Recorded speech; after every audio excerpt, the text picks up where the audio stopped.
Role करिए। मंत्री जी, गोंडा दौरा हुआ है और आप गोंडा के प्रभारी मंत्री बनाए गए हैं। क्या कुछ प्राथमिकताएं रहेंगी और क्या कुछ आपने यहाँ के लिए सोचा है? देखिए, मुझे गोंडा का दायित्व तो मिला है प्रभारी मंत्री के रूप में। गोंडा के जनमानस को उत्तर प्रदेश सरकार और भारत सरकार के सभी योजनाओं का लाभ मिले, उन योजनाओं का धरातल पर पहुंचने के लिए जो भी आवश्यक प्रशासनिक मदद चाहिए उसका मैं पूरा प्रयास करूँगा। तो गोंडा के बारे में कुछ बातें ऐसी चलती हैं कि खाता ना बही, जो फला आदमी कहे वही सही, तो क्या ये सब चलता रहेगा? नहीं, ना मेरे पास खाता है ना मेरे पास बही। तो जब मेरे पास दोनों नहीं तो मैं आपसे क्या कहूँगा? तो वो नहीं चलने देंगे आप? मेरे पास अगर कोई हो, मैं तो ये काम करता नहीं हूँ। अगर आपकी जानकारी में कोई ऐसा व्यक्ति है तो बताइए, उसके बारे में हम टिप्पणी करें। चलिए। गोंडा में सबसे बड़ी समस्या सर बिजली विभाग को लेकर क्या कहेंगे? देखिए, गर्मी बहुत है और गर्मी के कारण लोड बढ़ता है। लोड बढ़ने के बाद कुछ ना कुछ कहीं फॉल्ट होता है। प्रयास ये होना चाहिए, मैं भी बात करूँगा आज बैठक में, कि मिनिमम जो फॉल्ट होते हैं वो मिनिमम हो जाए और जनमानस को जो बिजली लगातार मिलनी चाहिए हमारे माननीय मुख्यमंत्री जी के दिशा निर्देशन में, वो और बेहतर तरीके से उपभोक्ता तक पहुँचे। मंत्री जी, गोंडा में मेडिकल कॉलेज तो मिल गया, तमाम उपचार भी मिल रहे हैं, लेकिन अब तक उसमें आईसीयू नहीं हो पाया सिर्फ। देखिए, आज आपने जानकारी दी है, मैं भी प्रिंसिपल से इस विषय पे बात करूंगा और जो भी अड़ंगा आएगा उसको दूर करने का प्रयास करूंगा। जिस तरीके से मंत्री जी लगातार पल्लवी पटेल का गोंडा दौरा रहा, माना जा रहा है कि अचानक से आपको प्रभारी मंत्री बनाया जा रहा है, क्या 2027 के चुनाव को लेकर कोई रणनीति? देखिए, मैं इस पर सिर्फ एक विषय कहूँगा कि पहली बात तो आपको नकारात्मक वो नहीं करना चाहिए। अगर आप उसको सकारात्मक दृष्टिकोण से पूछेंगे तो मैं ज़रूर उसका जवाब दूंगा। तो क्या माना? क्या है भाई, मुझे ये तो माननीय मुख्यमंत्री जी का अधिकार है। इसके पहले मैं खीरी का था, सुल्तानपुर का था, फिर सुल्तानपुर के बाद मुझे बस्ती का प्रभारी मंत्री बनाया गया।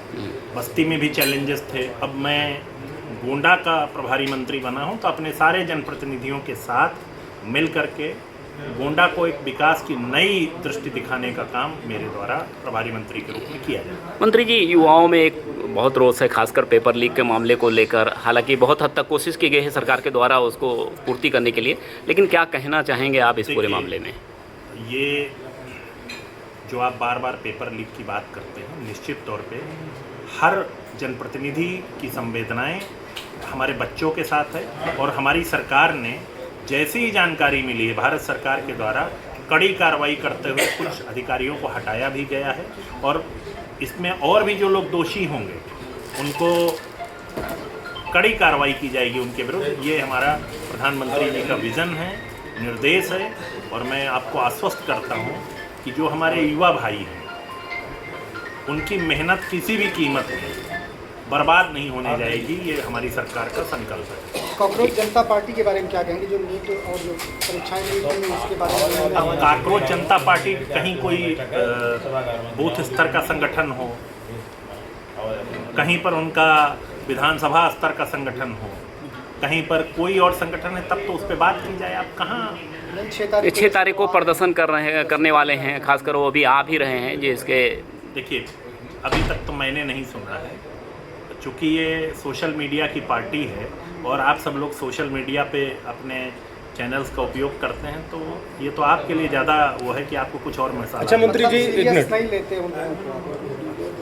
लेते ऐसे? मैं तो बहुत छोटे दल का प्रतिनिधि हूँ। 22 मिलियन लोग उसमें जुड़े हैं। अरे भाई, मैं तो कह रहा हूँ सोशल मीडिया बेस्ड पार्टी है और मैं निश्चित तौर पे कहूँगा कि जो मूल धारा में रहे जो राजनीतिक दल हैं उनको भी आगे का बढ़कर काम करने का अवसर मिला है और मिलता है। मंत्री जी, जिस तरीके से यूपी में लगातार इनकाउंटर हुए, गाजीपुर में भी इनकाउंटर हुआ, अब परिवार उत्सव को रखकर विरोध कर रहा है, क्या माना जाए कि जिस तरीके से यूपी में जो इनकाउंटर हो रहे हैं उस पर कुछ देखिए, जो यूपी में इनकाउंटर हो रहे हैं या हुए हैं, हमारी सरकार का एक हमेशा से वो रहा है कि अपराधी को किसी भी कीमत पे बख्शा नहीं जाएगा।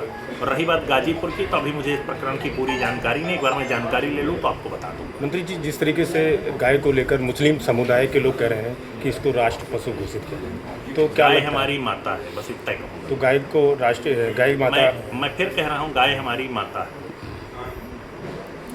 गाजियाबाद में जो इनकाउंटर हुआ है, अखिलेश यादव ने कहा है कि ये सब फर्जी है, तो उस पर क्या आप कहेंगे? मैंने इसको अभी उनकी बाइट सुनी नहीं, जब बाइट सुन लूँगा तब मैं आपको टिप्पणी कर दूँगा। मंत्री जी, आज पर्यावरण दिवस है, आज आपने पेड़ भी लगाए हैं, क्या संकल्प लिया है पेड़ लगाते एक समय? पेड़ माँ के नाम, मैंने तो ये संकल्प लिया है, मैं जिस जनपद पे जाऊँगा उस जनपद पे अपनी माँ के नाम एक पौधा का वृक्षारोपण जरूर करूँगा। मंत्री जी, पौधारोपण होते हैं लेकिन वो अक्सर करके बचाए नहीं जा सकते हैं, तो उसको लेकर क्या आप कुछ कहना चाहेंगे? अक्सर करके हमने तो आज के भाषण में भी कहा है कि सिर्फ इसे लगाइए नहीं, इसकी सेवा करिए। अच्छा, आपकी पार्टी के नेताओं का कहना है और बुलडोजर की नीति पर वो सवाल खड़े कर रहे हैं। मुझे लगता है कि अब आप विषय से हट रहे हैं, इसको नमस्ते।